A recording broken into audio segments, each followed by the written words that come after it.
वैसे तो मुझे ब्रेकिंग न्यूज से शुरू करना चाहिए, क्योंकि अयोध्या में जो भगवान श्री राम का मंदिर बना है, वहां की सीता रसोई में चूल्हा नहीं जल रहा है। वहां पर भी गैस की कमी के कारण से अयोध्या के अंदर श्री राम मंदिर में भोजन प्रसाद बनना बंद हो चुका है। लोकसभा में बजट सत्र के दौरान एक बार फिर राजनीतिक तापमान बढ़ गया। कृति आजाद ने एलपीजी संकट और बढ़ती कीमतों का मुद्दा उठाया, जिस पर केंद्रीय मंत्री मनसुख मांडविया के जवाब के बाद सदन में तीखी नोकझोंक देखने को मिली। विपक्ष ने महंगी रसोई गैस को लेकर सरकार को घेरा। लोगों को बरगला रहे हैं, देश में कोई संकट नहीं है। अब वो बरगला रहे हैं या नहीं बरगला रहे मुझे मालूम नहीं। मैं इतना जानना चाहता हूं कि यदि देश में संकट नहीं है, ऐसा प्रधानमंत्री ने कहा है, तो 65 रुपए प्रति सिलेंडर गैस के दाम क्यों बढ़ाए गए हैं? गरीब आदमी के ऊपर मार क्यों मारी जा रही है? इस विषय के ऊपर सरकार में कोई जवाब देने को तैयार नहीं। आदरणीय जो मुझसे पहले सत्ता पक्ष की तरफ से बोल रहे थे कि सोने के दाम बढ़ रहे हैं। अरे सोने के दाम से मुझे क्या मतलब? मुझे तो मतलब उस गैस सिलेंडर से है जो गरीब आदमी तक के घर तक में जाती है और उसके घर का चूल्हा जलता है। वह बात दूसरी है कि 9 करोड़ गरीब लोगों ने दूसरी बार सिलेंडर जब फ्री में दिया गया था नहीं लिया, क्योंकि 1100-1200 रुपए कीमत उसकी बन चुकी है। ऐसी परिस्थिति में मैं क्या कहूं, मुझे समझ नहीं आता। और साथ ही साथ तो मैं यहाँ सभी लोग बैठे हुए हैं, सब जानते हैं और ये पूरा सदन जानता है कि हमारे माननीय प्रधानमंत्री जी का जो सोच है वह आविष्कार के बारे में सोचते हैं। और यदि जो 2017 में प्रधानमंत्री जी ने कहा था, यदि उसको यह सरकार मान लेती, रिसर्च एंड डेवलपमेंट कर देती, यदि सप्लीमेंट्री बजट नहीं अगर मेन बजट में भी पैसा दे देती, तो आज गटर गैस से वो सारी कमी पूरी हो सकती थी जिस गटर गैस के बारे में प्रधानमंत्री जी ने बात किया था। सब घर के नीचे गटर है, सब गटर में डालो, कैसे बताया था, पाइप डाला, कैसे बर्तन उल्टा किया, छेद किया और उसमें से निकलता तो पैसा भी बचता। इतना हमें आयात करने की आवश्यकता नहीं पड़ती। अब यह तो सभी जानते हैं कि यहाँ पर डीएमके के लोग भी बैठे हैं, यहाँ तेलंगाना से भी कांग्रेस के लोग भी बैठे हुए हैं, केरला के भी लोग बैठे हैं लेफ्ट के। बंगला विरोधी ही केवल यह सरकार नहीं है। जहां 21 राज्यों में इनकी सरकार है, चाहे अपनी हो या मिलीजुली एनडीए की हो, वहां पैसा पूरा केंद्र का शेयर मिलता है, लेकिन इन 4 राज्यों में नहीं मिलता क्योंकि कहते हैं यूटिलाइजेशन सर्टिफिकेट नहीं मिला है। और मैं आपको बंगाल के बारे में बताना चाहता हूं कि आज जो आप ये सप्लीमेंट्री डिमांड का लेकर आए हैं, यह लगभग 2 लाख करोड़ का है। नेट जो मांग है वो 2 लाख करोड़ की है। और 2022 से लेकर आज तक हमारा पैसा 2 लाख करोड़ पश्चिम बंगाल का बंगला विरोधियों ने नहीं दिया है।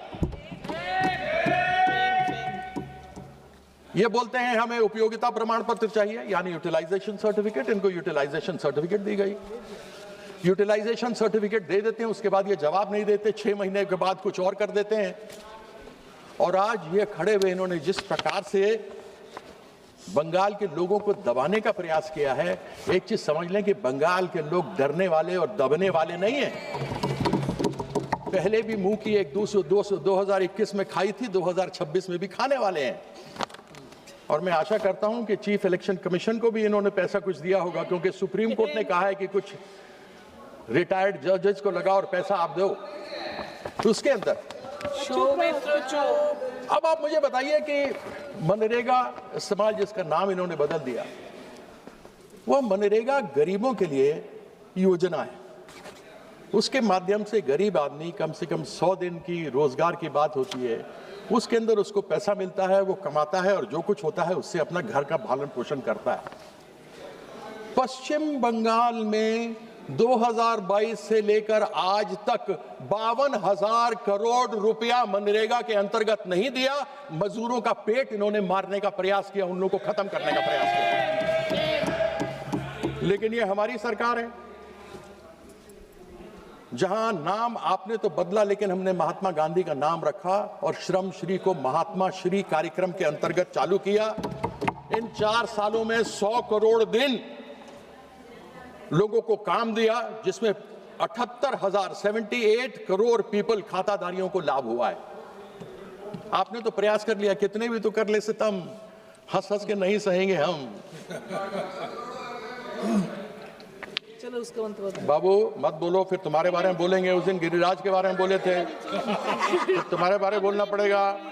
मत बोलो बेटा, मत बोलो, बेटे की तरह हो, मत बोलो, मत बोलो। हाँ, दादा की तरह। अब आपने कहा था प्रधानमंत्री आवास योजना ग्रामीण 2022 तक सबको घर मिलेगा।